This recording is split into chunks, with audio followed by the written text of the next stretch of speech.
Constables పోలీసుల కళ్ళు కప్పి పారిపోవటం ఇతనికి బాగా తెలుసు. కాళ్ళకి చేతులకి సంకెళ్ళు వేసి సెల్ల వేయండి. Inspector wait a minute. ఓ లాయర్ రాజేశ్వరీదేవి గారా? ఒకసారి దోషిని నిర్దోషిగా నిరూపించి విడిపించానన్న ధైర్యంతో మళ్లీ ఇతని తరఫున వకాలు తప్పించుకోవడానికి వచ్చారా? కానీ ఈసారి ఇతనికి శిక్ష పడకుండా మీరు తప్పించలేరు. గెలుపు నాది. ఓ, అతని మీద కేసు అంత పకడ్బందీగా ఉందా? ఉన్నా లేకపోయినా కేసును అలా బిల్డప్ చేస్తాను. ఎఫ్ఐఆర్ అలా రికార్డ్ చేస్తాను. కనీసం బెయిల్ కూడా మంజూరు కాకుండా చేస్తాను. Very good. ఏమిటిది? Bail, anticipatory bail. Now you can go. చూడండి ఇన్స్పెక్టర్, మీరు పని చేయండి. ఇలాంటి చట్టాలను మార్చాలని చట్టరీత్యా చట్టసభ ముందు నిరాహార దీక్ష చేయండి. అదన్నమ్మా.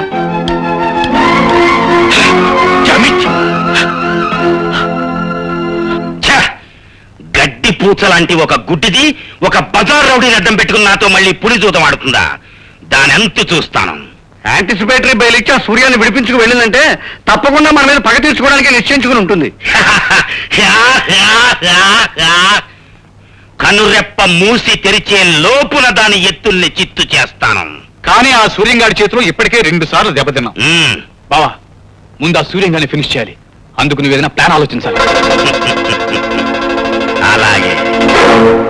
ఏమిటి కవిత నువ్వు చెప్పేది? అవును బాను, మీ కుటుంబానికి రాజేశ్వరి దేవికి మధ్య జరుగుతున్న పోరాటంలో తన ప్రతీకారం తీర్చుకోవటానికి సూర్యాన్ని ఉపయోగించుకుంటుంది. అతగిని ఒక హంతకుడిగా చేస్తోంది. ఆమెకు సహాయం చేస్తున్నందుకు సూర్యాన్ని హత్య చేయడానికి మీ నాన్నగారు కుట్ర పన్నుతున్నారు. ఈ పరిస్థితిలో నువ్వే ఎలాగైనా సూర్యాన్ని కాపాడుకోవాలి. వెంటనే మీ నాన్నగారిని కలిసి అతని మీద హత్యా ప్రయత్నాన్ని ఆపు చేయి. సూర్యాన్ని నేను ప్రేమిస్తున్నానని నాకు కాబోయే భర్తను తెలుసు కూడా అతన్ని అంతం చేయాలనుకునే రాతి మనుషుల దగ్గర కాదు కవిత నేను వెళ్లాల్సింది. వెళ్ళవలసిన చోటికే వెళ్తాను. రాజేశ్వరి దేవి! రాజేశ్వరి దేవి! ఎవరు? ఎవరమ్మా నువ్వు? నువ్వు చేసే మారణ హోమోలు ఆహుతి కాబోతున్న సమిధను, రక్తదాహంతో నువ్వు రణరంగానికి పంపుతున్న సూర్యానికి కాబోయే భార్యను. ఓ, నాగేంద్ర ముద్దుల కూతురు భానురేఖవా? నీ కన్న తండ్రిని కాపాడుకోవటానికి వచ్చావా? కాదు, నీ స్వార్థం కోసం ప్రళయం సృష్టించవద్దని చెప్పడానికి వచ్చాను. ప్రతీకారం పేరిట అమాయకుల జీవితాల్ని నాశనం చేసే హక్కు నీకు లేదని హెచ్చరించడానికి వచ్చాను. ఆ రోజు కోర్టులో కేసు వాదించి సూర్యాన్ని నిర్దోషిగా నిరూపించినప్పుడు నువ్వు ఒక దేవత అనుకున్నాను. న్యాయానికి నువ్వే నిజమైన ప్రతినిధి అనుకున్నాను. కానీ ఇప్పుడు నిజం తెలుసుకున్నాను. కావాలని అతన్ని విడిపించావు. నీ స్వార్థం కోసం అతను ఒక హంతకుని చేయబోతున్నావు. నా స్వార్థం వెనుక నీకు తెలియని పరమార్థం దాగి ఉంది. ఏమిటా పరమార్థం? సమాజ శ్రేయస్సు. ధన బలంతో, దౌర్జన్యపు జులుంతో, చట్టానికి దొరకకుండా, న్యాయానికి లొంగకుండా అనేక కుటుంబాలను నాశనం చేసిన దుర్మార్గుల్ని అంతం చేయటమే నా అంతిమ లక్ష్యం. నా ఆశయానికి సూర్యం ఊపిరి పోస్తున్నాడు. నేను తలపెట్టిన ధర్మ యజ్ఞాన్ని తాను నిర్వర్తిస్తున్నాడు. రాజేశ్వరి దేవి, అన్ని అనుభవించి జీవితంలో ఆఖరి మెట్టు మీద మీరున్నారు. ఏ కోరిక తీరని ఆరంభ దశలో మేమున్నాం. అతన్నే నమ్ముకుని ఆశలు పెంచుకున్న నా బ్రతుకులో నిప్పుడు పోయికండి. మీకు చేతులెత్తి దండం పెడతాను. మంచితనం మూర్తిభవించిన సూర్యంలో పగరి ద్వేషాన్ని నింపి అతను రాక్షసుడిగా మార్చకండి. కళ్యాణ తిలకం దిద్దుకోవాల్సిన అతని నుదుటి మీద నేరస్తుడన్న ముద్ర వేయకండి. అదే జరిగిన రోజున హంతకుడుగా అతను ఉరికంబానికి వేలాడక ముందే నేను ప్రాణాలు తీసుకుంటాను. అప్పుడు మా చితికి మీరే నిప్పట్టించండి.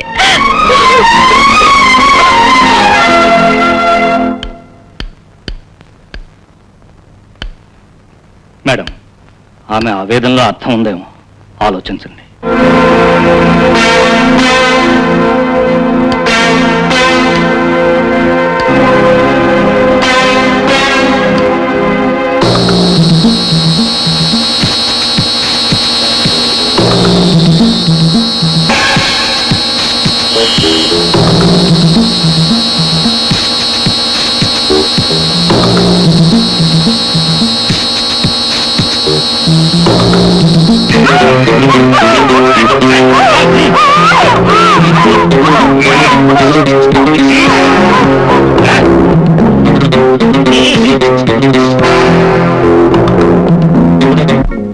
మొత్తానికి నా కోసం నానా పాటలు పడి ₹1,00,000 తీసుకొచ్చారన్నమాట. మన పద్ధతి అంతే. 1960s లోనే నా సరుకు అయిపోయిందంటాడా పనిగాడు రాస్కెల్. నేను పట్టుపడితే వదిలిపెట్టను. చెంచల, మనం సంచలనం సృష్టిద్దాం. అన్నయ్య అన్నయ్య అన్నయ్య, గొప్ప మునిగిపోయింది అన్నయ్య, అన్యాయం జరిగిపోయింది అన్నయ్య. రాంగ్ టైంలో రాంగ్ ఎంట్రీస్ ఇచ్చించాలక ఈ రాంగ్ గడిపలు ఏమిట్రా? ఎవరైనా చచ్చారా? కాదు. లేచిపోయి నీ పెళ్ళం తిరిగి వచ్చిందా? లేదు, నీ పెళ్ళానే ఎవరు ఎత్తుపోయా.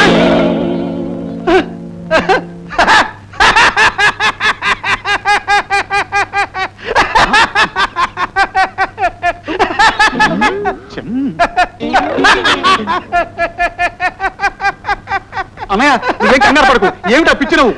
ఇది పిచ్చి నవ్వు కాదురా, పిచ్చివాడా. నీ వదిన పీడ వదిలినందుకు ఆనందపు నవ్వు.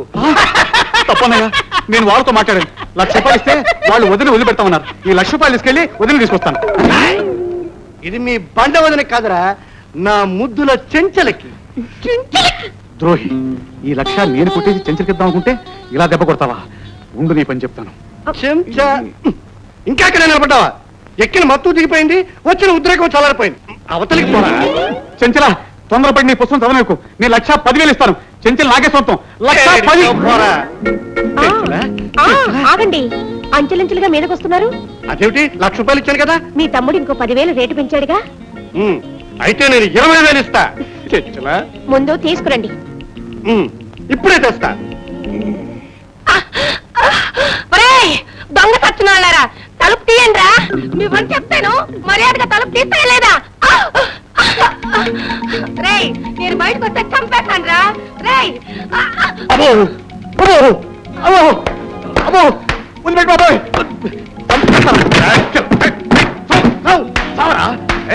చంపేస్తారా? చంపేస్తారా? ప్రాణం తీస్తారా? సమస్య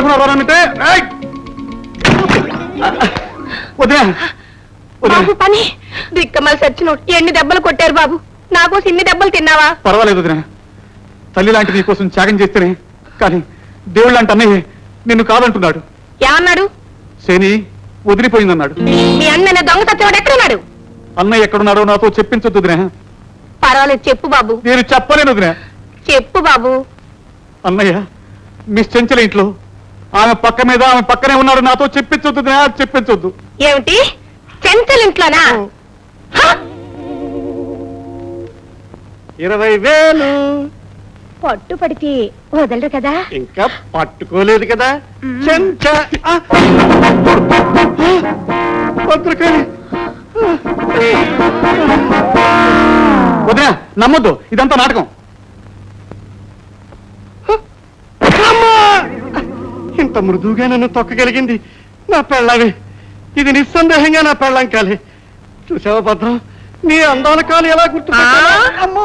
కాలే కాదు, నా చేతి దెబ్బ కూడా. ఎంత దెబ్బ కొట్టావే?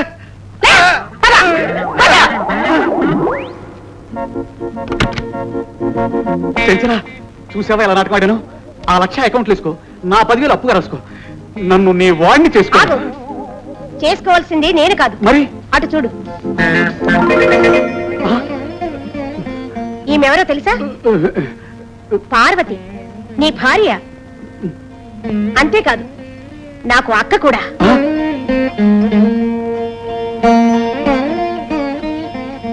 నువ్వు చేసిన నీచ పనులు కప్పిపుచ్చుకోవడానికి మా అక్క లేచిపోయిందని ప్రచారం చేశావు.